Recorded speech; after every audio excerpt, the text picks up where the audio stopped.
नमस्कार दोस्तों, स्वागत है आप सभी का आपके अपने यूट्यूब चैनल रिटेल अड्डा में। चैनल पे नए हैं तो सब्सक्राइब कर लीजिए और बेल आइकन को प्रेस कर दीजिए ताकि वीडियो की नोटिफिकेशन आप तक पहुंचती रहे। तो हम लोग देखेंगे बीसीजी ग्रुप यानी ब्राइट कॉम ग्रुप नाम से ये कंपनी है और बहुत इसका अजीब हिस्ट्री रहा है। लेकिन अभी फ़िलहाल देखेंगे तो बहुत फैसिनेटिंग लग सकता है बहुत लोगों को कि ये तो बहुत अच्छे रिटर्न्स दे चुकी। तो आज देखें तो आज ये 5% ऊपर बंद है। तो बेसिकली 5% का सर्किट लगता है इसमें ऊपर की साइड में और नीचे की साइड में, तो इसी में मूव करता है ये। कुछ खास इसमें बड़ा रेंज हमें देखने को नहीं मिलता। एक दिन में हम देखें तो 5% ऊपर, 5 दिनों में 5% नीचे, एक महीने में 22% नीचे, 6 महीने में 360% ऊपर। अब आपको पता चल रहा होगा किस प्रकार से इसने रिटर्न दिए हैं। एक साल ईयर टू डेट मतलब 2022 में देख सकते हैं कितना 20% नीचे। अब देखिए 5 साल में ये ऑलमोस्ट 24 गुना हो चुका है। तो 5 साल में ये आपका 24x हो चुका है ऑलरेडी। तो बहुत शानदार रिटर्न इसने दिए हैं। थोड़ा हम मैक्सिमम इसका देखना चाहेंगे, मैक्सिमम क्या है, सही है। तो मैक्सिमम में आप देखिए पूरी तरीके से अब ये फिर से कम हो गया। जहाँ 24 गुना था अब ये घट के 5-6 गुना हो गया है। तो बेसिकली इनकी हिस्ट्री कुछ अजीब सी रही है। आप शुरुआत में देखेंगे तो as a internet company start हुई थी ये पहले। उसके बाद में इन्होंने लाइकॉस मीडिया, लाइकॉस इंटरनेट को एक्वायर किया और उसके बाद फिर उस नाम से ही चलते रहे। उसके बाद फिर कोरियन कंपनी थी, उसने इनके ऊपर सूट फाइल कर दिया कि आप ये नाम नहीं यूज़ कर सकते। उसके बाद फिर विवाद चला। उसके बाद फिर इन्होंने 2018 में अपना नाम चेंज करके ब्राइट क्रोम ग्रुप कर दिया यानी बीसीजी कर दिया।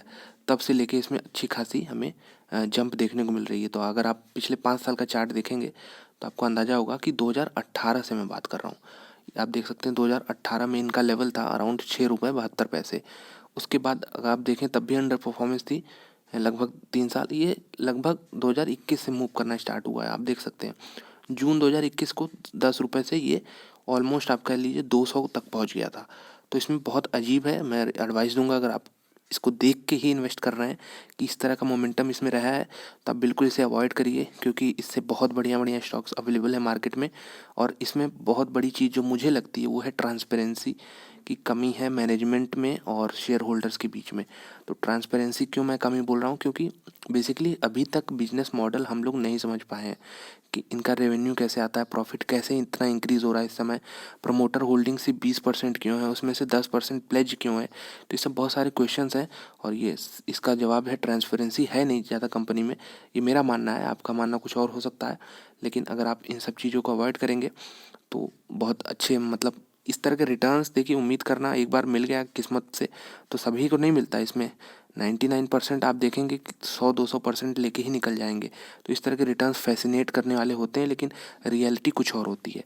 और एक चीज़ और जो बहुत मुझे अजीब लगा वो कि इनका शेयर प्राइस 142 है। नेस्ले आप देखेंगे तो 18,000 पे ट्रेड करता है। नेस्ले का फेस वैल्यू अराउंड 10 है। मतलब स्प्लिट दे सकते हैं कि 18,000 का काफ़ी लोग की पहुंच से बाहर होगा। मान लीजिए जो एसआईपी करना चाहे नेस्ले में, वो अगर इसका फेस वैल्यू घटा के 1 कर देते हैं तो प्राइस जो है 1800 का हो जाएगा। तो 1800 में हो सकता है लोग खरीद लें। हर महीने एसआईपी करते रहे रिटेल इन्वेस्टर, लेकिन 18,000 में अगर जिसको 5 शेयर खरीदना है 9,000 का मान लीजिए हर महीने, तो वो तो 1800 पे होता तो खरीद लेता। लेकिन अगर 18,000 पे नेस्ले का शेयर है तो शायद एक भी शेयर न खरीदे और 2 महीने में एक शेयर ले पाए एसआईपी के मोड में। तो देखिए नेस्ले भी तो ऐसा सोच सकती है कि हम रिटेल इन्वेस्टर्स को अपने बहुत बेनिफिट दें और शेयर प्राइस घटा दें। तो लेकिन बड़ी कंपनियां ऐसी नहीं सोचती, ये सही सोच है भी नहीं। और लेकिन आप देखेंगे बीसीजी ग्रुप ने बेसिकली किया क्या है, इनका प्राइस देख सकते हैं 142 के आसपास है। तो 142 पे ये बोनस देने को तैयार हो गए हैं। तो ये बहुत अजीब बात लगी कि 142 तो कुछ ज़्यादा अमाउंट है नहीं, तो क्यों ये बोनस देना चाहते हैं। और इन्होंने रीज़न में लिखा था कि बहुत सारे रिटेल इन्वेस्टर्स के पहुंच से बाहर हो चुका है हमारा शेयर प्राइस। तो उस समय 180-190 के आसपास था। तो आप खुद सोचिए 180-190 क्या आपके पहुंच से बाहर हो चुका है।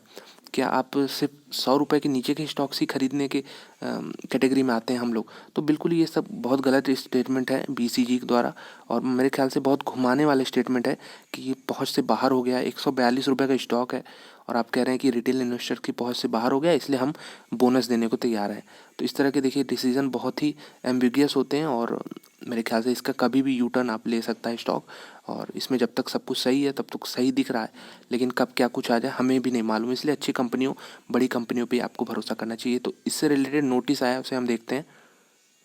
तो देखिए एक कदम आगे बढ़ के इन्होंने डिसाइड भी कर दिया है कि अब कंपनी ने डेट डिसाइड कर दिया 16 मार्च 2022, तो 16 मार्च 2022 तक अगर आपके पोर्टफोलियो में, आपके डीमैट में ये शेयर सेटल्ड है तो आपको बोनस शेयर के लिए एलिजिबिलिटी आपको मिल जाएगी। तो रिकॉर्ड डेट है, आप इस डेट को याद कर लीजिए अगर आपके पास है ये शेयर तो। लेकिन मेरी एडवाइस तो होगी कि बिल्कुल अभी बहुत टाइम भी है 16 मार्च में, तो आप इसे खरीद के बोनस के चक्कर में ना पड़ें, क्योंकि ये बैकफायर कर सकता है कभी भी। मैंने TTML में भी यही कहा था कि TTML देखिए, जैसे मौका मिले आप एग्जिट हो जाइए। और अच्छी खासी न्यूज़ भी आ गई कि अपना डेट जो है इक्विटी में कन्वर्ट नहीं करेगी कंपनी, उसके बाद भागा भी। उसके बाद कुछ लोग होशियार लोग निकल लिए होंगे, लेकिन बहुत लोग अभी भी 200-300 का उम्मीद किए होंगे, तो उनको देखिए फिर से अभी लोअर सर्किट में मिल रहा है। तो इसमें भी कब लोअर सर्किट लगना शुरू हो जाए किसी को नहीं मालूम, इसलिए होशियारी इसी में होगी कि जितना भी पैसा है आपका बाउंस में, इसको एग्जिट करिए और एक अच्छे स्टॉक्स में, जैसे HDFC ग्रुप के दोनों कंपनियाँ हो गई, बजाज ग्रुप की दोनों कंपनियाँ हो गया, ICICI बैंक हो गया, और भी बहुत सारे डिवीज़ लेबोरेटरीज, इस तरह की कंपनियों में इन्वेस्ट करेंगे आपको तो अच्छा खासा बिना हेडेक के रिटर्न्स भी बनते रहेंगे लॉन्ग टर्म में। तो रेशियो देख सकते हैं कि 2:3 है, यानी for every 3 equity share held by the members 2 उन्हें और मिल जाएंगे। यानी अगर आपके पास 3 शेयर थे तो आपको 2 और मिल जाएंगे, यानी टोटल आपके पास 5 शेयर हो जाएंगे। तो उसी रेशियो में ये इसका शेयर प्राइस भी स्प्लिट हो जाएगा। और 25 जनवरी को यहाँ पे मीटिंग भी हो चुकी है इससे रिलेटेड। तो देखिए बहुत ही, मैं कहूँगा एक बार फिर से एम्बिगुअस है ये, और यहाँ पे क्या होता है क्या नहीं होता ये किसी को नहीं मालूम। और आप इसका देखेंगे, डेटा देखेंगे तो आपको दिखेगा पिछले 2-3 साल में रेवेन्यू में अच्छा खासा जंप हुआ है, और साथ में प्रॉफिट भी बहुत तेज़ी से बढ़ा है। तो इसीलिए स्टॉक प्राइस में भी आपको तेज़ी से बढ़ोतरी देखने को मिल रही है। लेकिन फिर से घुमा फिरा एक चीज़ यही आ जाती है कि कंपनी इतने सालों से क्या कर रही थी। अगर टर्न अराउंड आना ही था तो कंपनी में धीरे धीरे टर्न अराउंड आता है। अचानक से इतना तेज़ी से नंबर बढ़ गया, क्या ये सस्टेनेबल है? आपको बस यही पूछना होगा, क्या ये सस्टेनेबल है? अगर आपको लगता है कि हाँ ये सस्टेनेबल है, इस तरह के नंबर्स जो हैं, और आगे और भी तेज़ी से बढ़ोतरी होती रहेगी, तो आप इसको बिल्कुल डेफिनेटली बाई करिए। अगर आपको जवाब मिलता है नहीं, सस्टेनेबल नहीं है, ये वन टाइम था, या फिर ये कंपनी कुछ ऐसे जगह से रेवेन्यू आया है जो हमें कुछ नहीं मालूम, तो आप बिल्कुल इससे एग्जिट करिए, या फिर खरीदने की कोई ज़रूरत नहीं है। तो वीडियो देखने के लिए बहुत बहुत धन्यवाद। अच्छी लगी तो एक लाइक करें, चैनल पर नया सब्सक्राइब करें। मिलते हैं आपसे अगले वीडियो में। धन्यवाद।